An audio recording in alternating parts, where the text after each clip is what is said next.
Muito bem, vamos falar hoje nesse estudo sobre a coragem no exercício da fé. E começa dizendo: se observarmos atentamente o perfil de todos os homens usados por Deus no passado, e os factos acontecidos por causa deles, não encontraremos apenas uma expressão de fé, mas também uma coragem de colocar em prática a obediência a Deus.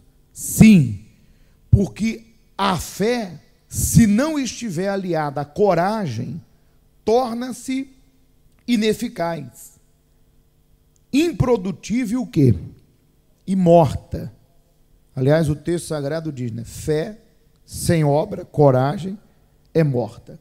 A coragem é imprescindível para a concretização da manifestação do poder de Deus na vida do cristão. Nós mesmos temos tido experiências dentro da igreja. As pessoas que mais demonstram coragem nas suas atitudes de fé são também o quê? As mais abençoadas. Vamos dar uma pausa aí. Olha só que coisa interessante.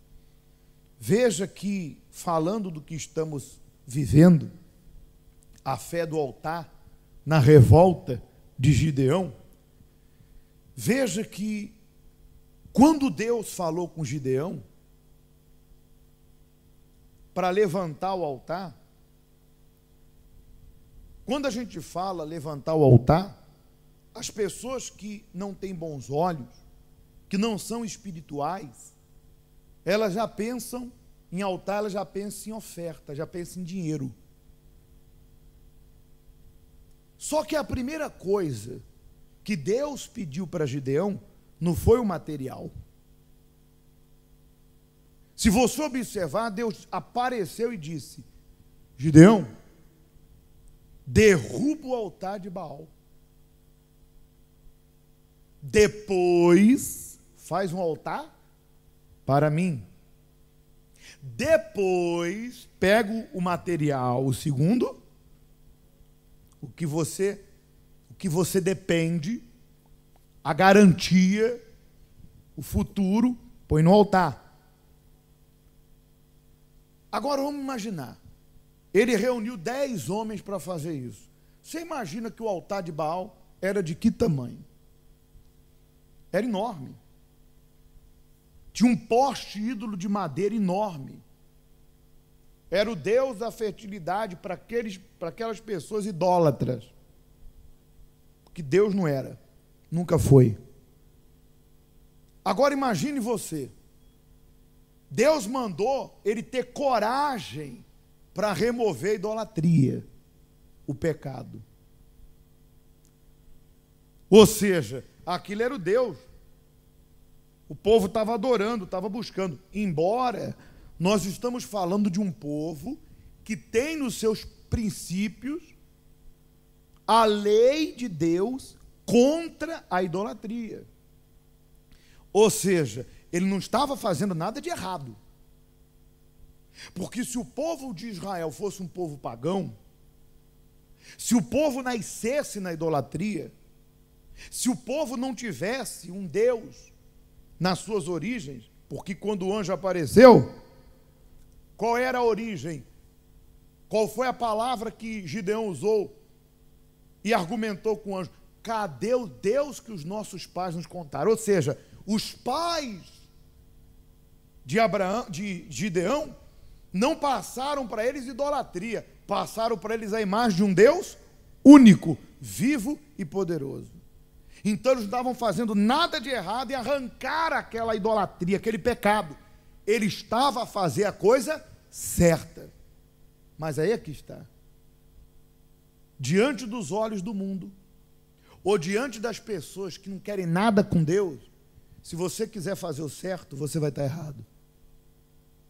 Mesmo que aquilo que você esteja a fazer é correto, mas porque elas não querem a verdade, porque elas não querem obedecer, porque elas não querem servir a Deus, elas querem que você seja como elas. E eu não estou a falar de pessoas que estão fora da igreja, gente que está dentro da igreja, que não quer se entregar, que não quer obedecer, que quer viver mesmo nas suas carnalidades, na desobediência, no vício, na mentira, e que às vezes quer interferir na tua comunhão. Porque quando você quer servir Deus, essas pessoas dizem assim: ah, não é bem assim. Mas é isso que Deus está a falar, é isso que Ele está a pedir para mim. Como que não é bem assim? Ah, mas não é desse jeito. O pastor está a exagerar. Aqueles que criaram o altar de Baal eram pessoas que sabiam que quando Deus deu a lei, Ele disse: amarás o Senhor teu Deus sobre todas as... Não farás para ti imagem de escultura, e nem adorarás. Aí eu pergunto: remover aquilo era um erro? Tirar aquilo ali era um erro? Era fazer com que eles se consertassem. Mas ele tinha que ter o quê? Coragem. Aí eu pergunto a você: às vezes eu penso que o segundo boi foi até fácil, comparado a remover o que? A idolatria. Tudo houve uma coragem. Mas há pessoas que é mais fácil colocar o que ela ganha ali no altar do que largar a amante, do que perdoar. Sabia? Não estou dizendo com isso que você deve fazer um e o outro não. A entrega tem que ser o quê? Completa, como sinal da nossa fé. Mas eu lembro de um caso em que a senhora estava na igreja e ela até serviu o altar, mas não abria mão do amante, porque o amante lhe deu uma casa, um carro e lhe dava um sustento.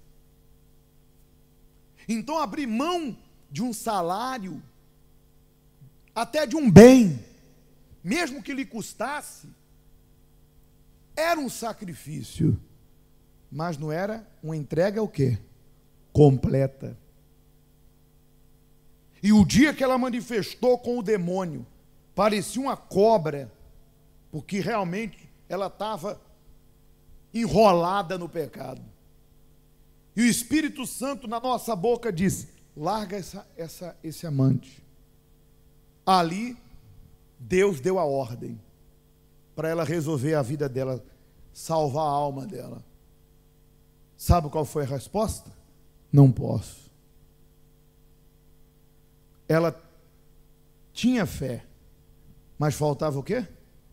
Para exercitar essa fé. Então, não pense você, principalmente os maliciosos, que quando se fala de entrega no altar, é apenas uma entrega material, é completa. Gideão pegou os 10 homens, foi à noite, derrubou aquele altar, removeu a idolatria, levantou o altar de Deus. Veja que ele fez tudo completo. Pegou o segundo boi e colocou sobre o altar. E Deus o revestiu. E é isso que precisa acontecer nesse período que estamos a viver. Porque há tempo de paz e há tempos de quê? De guerra. Vamos acompanhar o restante. Quando Gideão convocou todo o povo de Israel para lutar contra os midianitas, 32.000 homens se dispuseram a ajudá-lo. Disse o Senhor a Gideão: é demais o povo que está contigo, para eu dar os midianitas, os inimigos, em suas mãos. Apregou, pois, aos ouvidos do povo, dizendo: quem for tímido e medroso, volte. Para a surpresa de Gideão, voltaram quantos? 22.000 para casa. Com esse exemplo, fica provado que Deus não aprova a timidez ou o medo, e muito menos pode contar com tímidos ou medrosos para fazer o seu nome ser o quê? Glorificado. Enquanto houver timidez ou medo diante dos problemas e dificuldades, estes se tornarão ainda mais difíceis de serem solucionados. Deus nada pode fazer para mudar essa situação, pois depende da nossa intrepidez e coragem para efetuar suas maravilhas. Olha só, daquela multidão, que eram 32 mil, 22 mil não tinha coragem de obedecer a Deus. Por maior que seja a luta, você só vai poder vencê-la se você tiver a coragem. Como nós sempre damos o exemplo, né? O pai põe a criança num lugar alto, se afasta e estende os braços e diz: pula, meu filho. E entre o pai e o filho há um vão. E ele olha para o precipício e fala: se eu cair, vou me borrachar todo no chão. Mas o pai diz: pode pular que eu te seguro. Se joga. É a história, corta a corda. Há quem confie e há quem não confie. Por isso que a Bíblia diz: a fé que tenhas para ti. Mas não parou por aí não.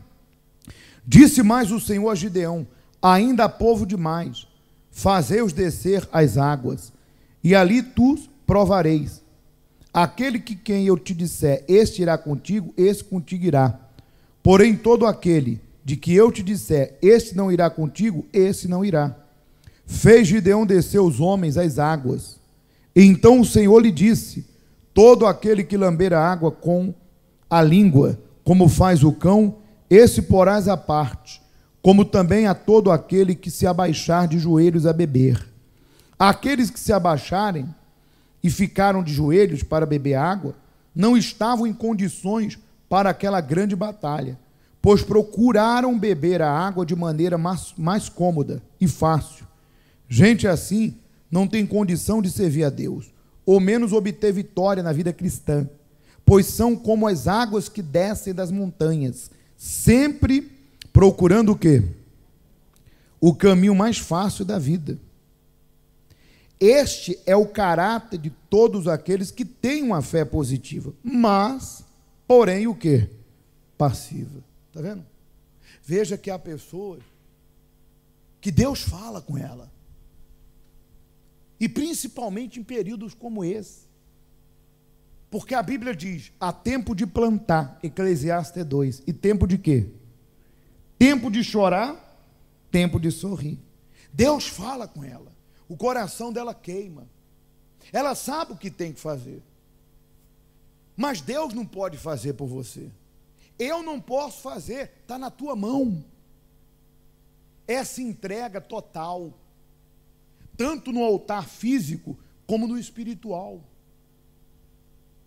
Só você pode tomar a decisão, mas há quem quer atalho. Não tem outra maneira. Poxa, mas não tem outra forma. Eu não queria perdoar. Poxa, eu não queria abrir mão desse sentimento. Pô, pastor, fala com Deus aí, poxa, para fazer um agrado aqui para mim. Fala com Deus aí, fala para Ele que é tão bom o pecado, é doce como mel. Eu não queria abrir mão. Fala aí, pastor, conversa com Deus. Mas vem cá, Deus está me prometendo tudo. Deus está me prometendo o impossível. Eu não tenho coragem de dar o meu pouco. Eu não tenho coragem de dar o meu nada. Fala com Deus aí, que eu não vou dar o meu nada, que eu não vou dar o meu pouco, mas eu quero muito dele. Não tem sentido, gente. Ainda que Deus o faça, Ele está ensinando você a ser o quê? O que você vai passar para as pessoas? Deus, Ele não dá, Ele recompensa, Ele é galardoador. Então não procure o caminho das águas. Creia que a tua fé entregue vai trazer a justiça de Deus. Por isso que aqui diz, já os 300 restantes, não. Enquanto estavam bebendo a água, não no sentido de não se entregarem, né? Tal como fazem os cães, estavam ainda de pé, curvados, mas não ajoelhados, e, portanto, prontos para qualquer eventualidade. A posição deles era qual a do verdadeiro soldado, que enquanto come ou bebe, também vigia. No mundo em que vivemos, sobre adversidades constantes, perseguições, injustiça, se nossa fé não vier acompanhada de atitude, de coragem, se não tiver um caráter intrépido, jamais permanecerá na presença de Deus. A coragem é tão importante que o próprio Deus, quando chamou quem? Josué, não é isso? Para guiar o seu povo à terra prometida, em lugar de Moisés, por 3 vezes consecutivas, o encorajou, dizendo: ser forte e corajoso. Tão somente ser forte e muito corajoso. Ser forte e corajoso. Olha só. Está vendo? Ou seja, a pessoa que vive a fé, ela entende que Deus vai fazer a parte dele.